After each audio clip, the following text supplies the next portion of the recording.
Easy easy. Hi అండి, welcome to our channel easy PG. ఈరోజు మనం పప్పు చారు ఎలా చేయాలో చూద్దాం. దీనికోసం మేము ముందుగా ఒక 2 చిన్న గ్లాసుల కందిపప్పు తీసుకుంటున్నామండి. తర్వాత వీటిని శుభ్రంగా కడుక్కొని ఒక 2 సార్లు ఇంకా నీళ్లు పోసి పక్కన పెడదాం. ఒక పావు గంట నాననిద్దాం. తర్వాత ఇంకొక గిన్నెలోకి కొన్ని వాటర్ తీసుకొని ఒక 50 గ్రాముల చింతపండుని నానబెట్టుకుంటున్నామండి. దీన్ని కూడా ఒక పావు గంట సేపు నాననిద్దాం. ఇలా కొంచెం సేపు నానిన తర్వాత ఇంకా మేము కుక్కర్లో తీసుకొని ఉడకబెడుతున్నామండి. ఇది కుక్కర్ని బట్టి ఎన్ని విజిల్స్ అనేది మారుతుందండి. మేము యూజ్ చేస్తున్న కుక్కర్కి 4 విజిల్స్ పడతాయి. మీరు యూజ్ చేసే కుక్కర్ని బట్టి విజిల్స్ని ఫాలో అవ్వండి.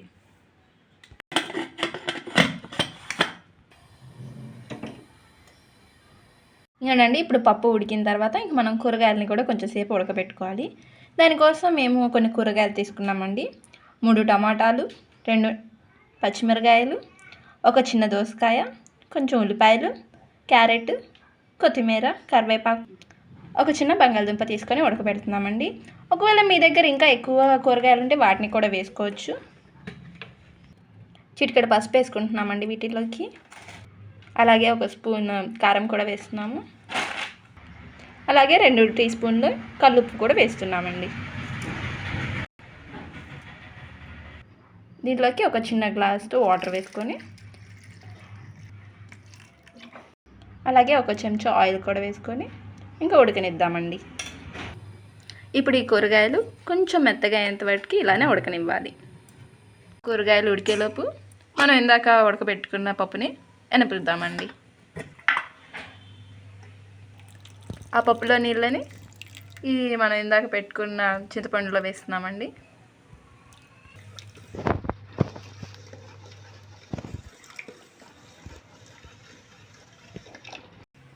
ఇంకానండి ఇప్పుడు ఇలా మనం పప్పు చాలా మెత్తగా వచ్చేంత వరకు ఎనుపుకొని పక్కన పెట్టేసుకున్నాం. తర్వాత దీంట్లోనే ఇందాక మనం పక్కన పెట్టుకున్నాం కదండి చింతపండు పులుసు, దాన్ని దీంట్లో వేసేసుకుందాం. ఆ పులుసు పోసుకునే ముందు ఆ చింతపండులో ఉన్న పుల్లదనం అవన్నీ వాటర్లోకి వచ్చేటట్టు బాగా మనం పిండుకోవాలి దాన్ని. ఇప్పుడు దాంట్లో ఉన్న పులుపు అంతా ఈ వాటర్లోకి కూడా వచ్చింది. ఇంక వాటర్ని మనం ఇందాక ఎనిపిన పప్పులో వేసేసుకుందాం.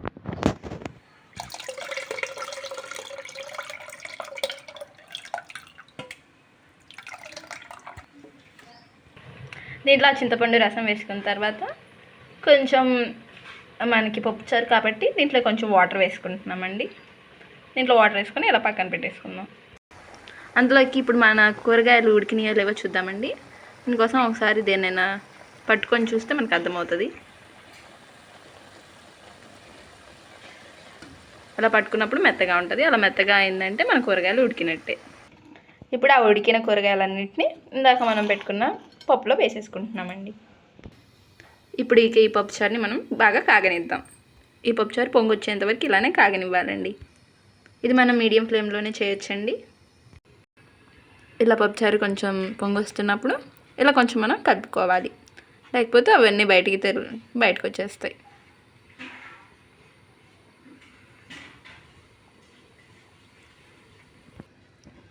ఇప్పుడు దాకా ఒక 10 నిమిషాలు ఉంచాం కదండి. ఇంకొక 10 నిమిషాలు మనం చిన్న మంట మీద కాగనిద్దాం.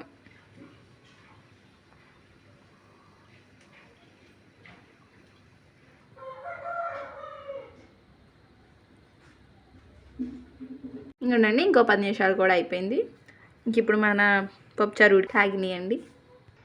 ఇప్పుడు దీని మీద కొంచెం మనం కొత్తిమీర వేసుకుందామండి.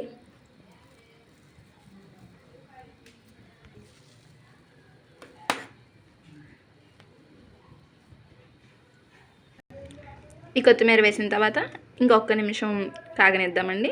దాని తర్వాత తిరువాత వేసుకుందాం. ఇంకోటండి 1 నిమిషం అయిపోయిన తర్వాత ఇంక మనం పొయ్యి ఆఫ్ చేసుకొని పక్కన పెట్టేసుకుందాం. ఇప్పుడు తిరుమాతకి రెడీ చేసుకుందాం. ఈ బాండి కొంచెం వేడి అయిన తర్వాత మనం ఆయిల్ వేసుకుందామండి.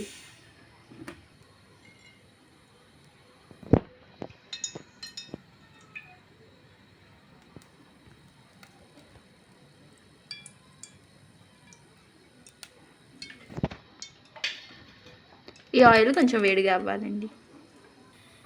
ఇలా ఆయిల్ కొంచెం వేడెక్కిన తర్వాత దీంట్లో తిరుమాత గింజలు వేసుకుంటున్నామండి.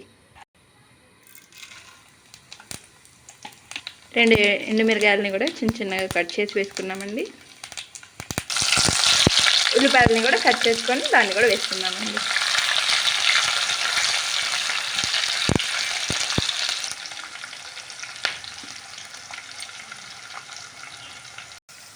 ఇలా ఉల్లిపాయలు కొంచెం గోల్డెన్ బ్రౌన్ కలర్ వచ్చిన తర్వాత దీంట్లో ఇంకా మనం కరివేపాకు కూడా వేసుకుంటున్నామండి.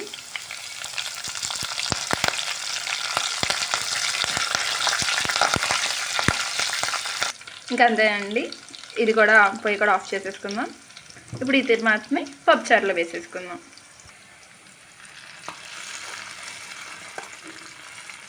ఇలాంటి కర్రీస్ అన్నిటికీ తిరుమాతే ప్రాణం అండి. సో తిరుమాతని బాగా మంచిగా వేసుకోండి. ఏది మాడేటట్టు మాత్రం చూసుకోకండి.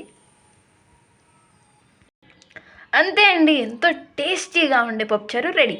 దీన్ని మీరు కూడా ట్రై చేసి మీకు ఎలా వచ్చిందో మాకు కామెంట్స్లో తెలపండి. Hope you like it. Support our channel easy PG.